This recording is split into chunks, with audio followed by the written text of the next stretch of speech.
Ministério Público Estadual vai lançar um projeto que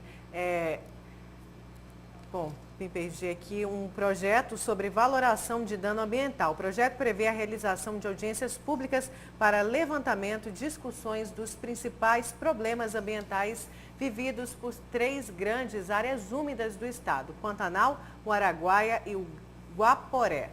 E é para falar sobre este e outros assuntos que está aqui ao vivo no Jornal do Meio-Dia o Procurador de Justiça, Luiz Alberto Esteves Scaloppi. Boa tarde, Procurador. Boa tarde. Procurador, esse projeto aí, essa discussão desse projeto tem a ver, como a Nayara acabou de colocar, com as áreas úmidas, Pantanal, Araguaia e Guaporé. Nessas regiões aí, nessas áreas, as agressões continuam ainda? Muito desenfreada e protegida pelo poder político também. Inclusive no Pantanal? Essencialmente no Pantanal, nas nossas áreas úmidas. E o poder político, ele protege como essas agressões? Eu vou dar um exemplo, por exemplo, com a legislação. Agora, recentemente, com a ação do governo estadual, aprovada pelos deputados, para nossa surpresa, aprovaram uma flexibilidade na classificação de madeiras. Ou seja, todos aqueles que extraem criminosamente a madeira pode integrar um grupo que extrai maior a madeira e pré-qualificar a madeira independente do IDEA. E a qualificação é importante, porque tem árvores que são de uma qualidade e outras árvores são de outra qualidade. E a qualidade faz a diferença. Então nós estamos agora com uma representação ao Procurador-Geral para promover uma ação contra essa lei. Essa é uma das várias ações que o poder político faz de proteção daquele que quer desmatar, o que é um contrassenso. E essa qualificação ou classificação dessa madeira, que é feita pelo próprio madeireiro, não passa por nenhuma fiscalização? Ela passa posteriormente, depois que a madeira foi. Então, ao invés depois que já foi embora. Claro, e as discussões depois são outras. Isso é um completo absurdo, é um contrassenso que qualquer criança sabe. Agora, que isso não funciona. Agora, se tiver alguma irregularidade, como vai se descobrir? Se a madeira já foi? Esse ataque é de muito tempo que a gente vem.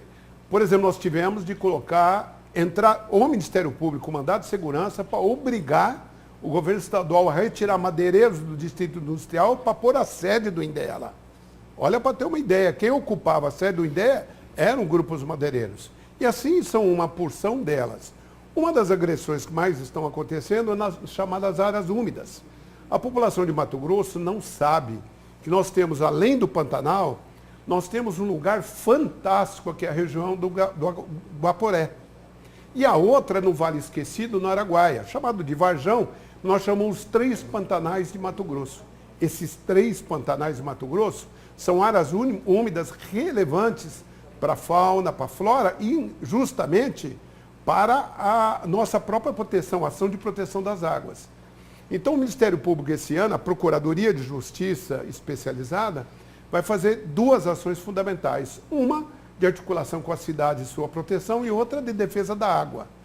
Defesa da outorga onerosa, porque a água é da União, aqui se apropria da água sem pagar nada, com licenças que são graciosas, é o único estado do Brasil, inclusive o governo deixa de arrecadar por causa disso, deixa de disciplinar o uso por causa disso, é um descalabro, é um Eldorado que se pode utilizar como queira, qualquer plantador pode meter um pivô, tanto que os próprios plantadores, em contradições entre eles mesmos, estão negando, boa parte deles, o uso de pivô, porque ele retira a água do aquífero e depois, no futuro, para as próximas gerações, como é que você vai plantar? Procurador, o senhor tocou no assunto, a população desconhece, não só a população, como também operadores do direito desconhecem a área úmida, o que acaba deixando acontecer leis como essas. Não, e tanto que essa campanha que estamos fazendo agora, com esse projeto que nós lançamos no SESC sexta-feira, é bom dizer, lançamos no SESC, porque o SESC Pantanal representa no Comitê Nacional de Bacias 22 áreas úmidas.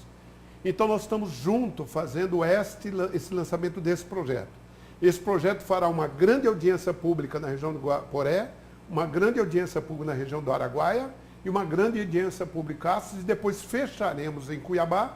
Vamos convidar toda a imprensa para dar a conhecer para a população esses pantanais que ela não conhece e a agressão que está acontecendo. Porque eles estão drenando, entrando a soja e drenando essas áreas. Estão destruindo todo o histórico, toda a fauna, toda a flora, em troca de uns poucos grãos que, na verdade, não redundam em desenvolvimento. Porque o dinheiro, inclusive, o excedente de produção não fica em Mato Grosso. Procurador, dias atrás aí deixou a Secretaria do Meio Ambiente o vice-governador Carlos Favro. Aí ele disse o seguinte, olha, quando eu fui para lá disseram que a raposa ia tomar conta do galinheiro. Aí ele prestou contas, sugerindo aí, querendo sugerir, que fez um trabalho espetacular na Secretaria do Meio Ambiente. Não é bem assim, então, olha, pelo que o senhor está dizendo aqui. Não é bem assim por uma razão muito simples. É uma questão ideológica. Estas pessoas, por exemplo, eles fazem um processo de licenciamento mais rápido e acham que resolveu o problema do meio ambiente. Proteger uma cachoeira, resolveu o problema do meio ambiente. Mas há uma contradição no governo. Ele recebeu 160 ou 180 milhões de reais do Banco de Desenvolvimento Alemão e aprova essa lei que protege a retirada da madeira. E o grande compromisso nesses recursos é justamente proteger a floresta. Então é preciso que o governo entre numa fase de coerência. E a SEMA tem os seus funcionários, inclusive, competentes, tenham a capacidade e a liberdade de fazer uma ação maior de proteção. Nesse momento há uma grande denúncia sobre desmatamento no Estado. Eu mandei isso para os dirigentes da SEMA, essa denúncia que está circulando em toda a mídia social, e eles estão produzindo um relatório para isso. Mas é como, eu quero dar um exemplo que é muito importante. Como, por exemplo, o Blairo Maggi andou falando que existe 60% da área do estado de Mato Grosso que está, digamos, protegida, ele está pondo nessa conta também os mangueirais de Cuiabá. Mas essa fala é uma fala, e eu estou dizendo isso com a minha responsabilidade, que é uma fala dizendo assim, olha, tem muita terra ainda não explorada e não desmatada. É diferente. Então, às vezes, um dirigente do Estado diz que está protegendo porque melhora apenas o circuito, o rito burocrático. Porque ele faz algumas ações mais tímidas ou pontuais. Mas, na verdade, o governo do Estado, especialmente Pedro Táxi, o governador, precisa assumir, se é que quer assumir também, uma postura mais clara na defesa do meio ambiente. Para isso, ele tem que contrariar alguns interesses. Mas se é para proteger o interesse da população... Mas aí tem que contrariar o agronegócio. Sim, e o grande problema é a força que alguns setores do agronegócio, não são todos, terão eleitoralmente agora. O senhor falou da SEMA, aquele programa de regularização ambiental, chocou o Ministério Público no fim do ano passado. O Ministério Público disse que era um retrocesso para o Código Ambiental. Inclusive, a SEMA chegou a acatar 70% das recomendações do Ministério Público. E agora, como está o restante? Como que ficou essa questão do novo Código de Regularização Ambiental? Então, isso é uma ação, na verdade, de organização burocrática. Como vai funcionar o PRA, chamado PRA, como vai funcionar? Essa é uma ação. Quando eles fizeram a regulamentação, nós notamos que tinha muitas facilidades. Então fizemos uma notificação recomendatória, reunindo todos os promotores que trabalhavam nisso, com a direção da SEMA e fizemos um grande encontro com a imprensa também. Aí eles nos devolveram pedindo prazo. Com prazo, devolveram dizendo que ia acatar 70%. Mas nada voltou a estar regularizado. A regulamentação, pelo menos com esses 70%, não está em vigência. Portanto, nós estamos numa espécie de impasse. E o impasse ajuda quem? A proteção do meio ambiente ou o explorador? Ajuda o explorador. A ineficiência do Estado ajuda quem está desmatando, destruindo a fauna e a flora do Estado. E o nosso tempo acabou. Só para deixar registrado aqui, o senhor disse agora há pouco aqui que o poder público protege quem agride o meio ambiente.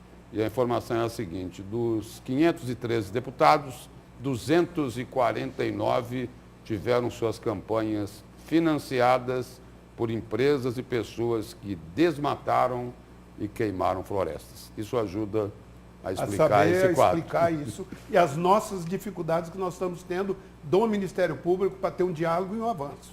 Procurador, obrigado pela presença e Eu que pelas agradeço. informações aqui no Jornal do Meio-Dia. Eu que agradeço. Obrigada, procurador.